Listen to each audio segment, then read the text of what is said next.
강의 잘 들었습니다. 저희 역사에서는 르네상스는 어떻게 보면 중세의 종말이고 새로운 어떤 근대의 시작이라는 이 점을 매우 강조하고 있습니다. 아마 그걸 가장 잘 보여주는 분야가 미술이라는 생각이 듭니다. 선생님께서 실제로 강연 속에서 말씀을 하셨지만 예를 들면 그림을 그리는 기술, 즉 원근법의 도입, 그리고 듀로에서도 지적을 하셨죠. 어떤 자의식을 가진 예술가라는 어떤 주체의식을 가진 어떤 화가의 탄생, 이런 부분을 말씀해 주셨는데 또 다른 부분에서의 어떤 르네상스 미술의 근대성이 있으면 그 부분 보충 설명을 좀 해주실 수 있으신가요?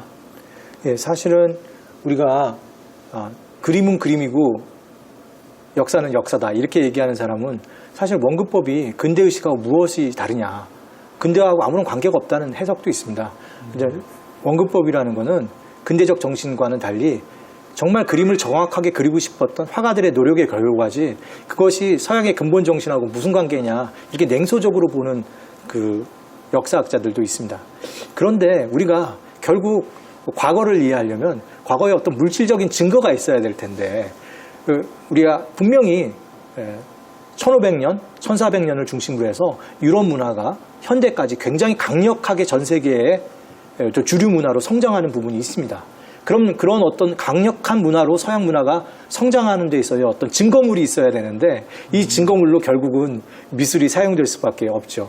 선생님이 말씀하신 원근법이라든지 그리고 전 듀로의 그런 어떤 근대적 자의식을 보여주는 그런 작품들은 아무리 우리가 양보하려고 하더라도 서양의 근대의 첫 장을 보는 데 있어서 가장 중요한 그런 어떤 작품이 됩니다. 그 강연 도중에 그 예를 드신 메디치 가문, 어떻게 보면 15세기 피렌체의 어떤 정치 권력을 장악하고, 물론 이제 경제 상업을 통해서 번 돈을 기반으로 피렌체의 정치 권력을 장악했던 것 같습니다. 어떻게 보면 선생님께서 그 상인들이 그린 그림이 당시 어떤 여러 가지 의미에서 사회 정치적인 메시지를 던져준다 이런 말씀을 하셨는데, 그런 부분에 대해서 좀 추가로 말씀을 해주시면 고맙겠습니다.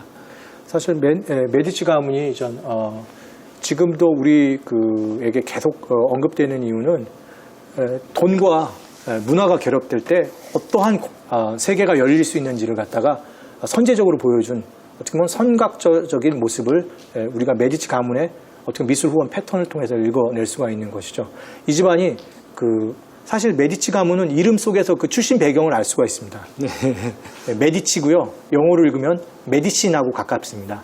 이 사람들은 그 피렌체의 여러 귀족 가문의 배경을 통해서 등장한 상인 세력과 달리 배경이 없는 신흥, 어떻게 보면 나쁘게 말하면 졸부였을 수가 있습니다. 하지만 이 사람들은 과연 돈을 벌고 성공을 했지만 이것을 통해서 자신들이 하나의 어떻게 보면 돈을 가진 새로운 세력이 아니라 바로 문화에 대한 안목과 미술뿐만 아니라 문학자, 시인들에게 되고 아낌없는 돈을 쓰게 됩니다. 사실 이 사람들이 교회를 후원하고 작가를 지원하는 것을 보게 되면 그 당시 사람들은, 화가들이 도리어 놀랐어요. 왜 저에게 이렇게 돈을 많이 주시는 거예요? 이런 얘기까지도 하게 됩니다. 하지만 이게 결국 누구를 위한 것이기 때문에, 신을 위한 것이기 때문에 결국 그런 아낌없는 돈을 쓰게 되는 것이죠. 그런데 결국은 메디치 가문이 그런 어떤 이미지 전략의 핵심은 이것들이 결국 메디치 가문이 피렌체 국가에 얼마만큼 충성하는지를 보여주는 증거가 된다고 생각을 했던 것 같습니다.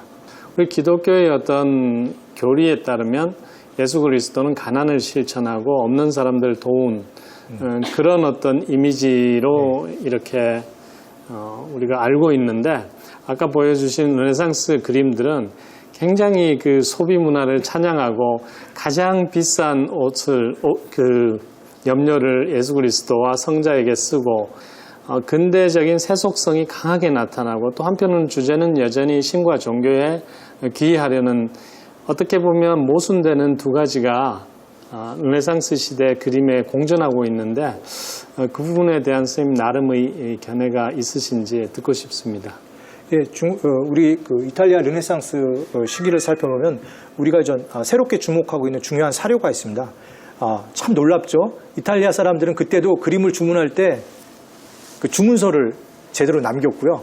어떤 경우에는 아주 공증까지 하게 됩니다. 아주 간략한 주문서도 있고 공증을 한 자료도 있는데 이런 걸 갖다가 우리가 화가의 계약서라고 하는데 대략 한 150점이 남아져 있습니다. 그래서 그림을 그릴 때 어떻게 그리고 언제까지 배달을 해줘야 되고 이 그림에 꼭 무슨 컬러가 들어가야 된다고요? 라피스 라줄리에서 오는 파란색, 올트라 마레라는 아주 값비싼 파란색이 들어가야 되고 이 물건값은 언제까지 지불하고 이런 것들이 아주 소상히 들어가 있는 계약서들이 있습니다. 그런데 흥미로운 거는 선생님 말씀대로 초기에는 재료나 이런 것들의 가격의 비중이 굉장히 높은데 점차 뭐의 비중이 느냐면 화가의 능력을 중시합니다. 그러니까 화가의 브러쉬, 붓을 가격으로 쳐주는 거죠. 그러놓고 보면 중세의 어떤 물질적인 것을 통해서 작품을 가격을 매기는 것도 중요하지만 점차 이것이 보이지 않는 화가의 능력, 예를 들어서 원근법을 잘 구사할 수 있는 능력, 인체를 잘 그릴 수 있는 능력 이런 것을 통해서 어떻게 보면은 물질적인 부분도 있지만 선생님의 말씀대로 정신적인 영역, 이성의 영역도 가격을 쳐주는 그런 시대가 되면서 이 두 개가 어떻게 보면 굉장히 둘 다 발달하는 시기가 아마 르네상스 시기라고 얘기할 수 있을 것 같습니다. 네, 선생님 감사합니다. 오늘 좋은 강의 잘 들었습니다. 고맙습니다.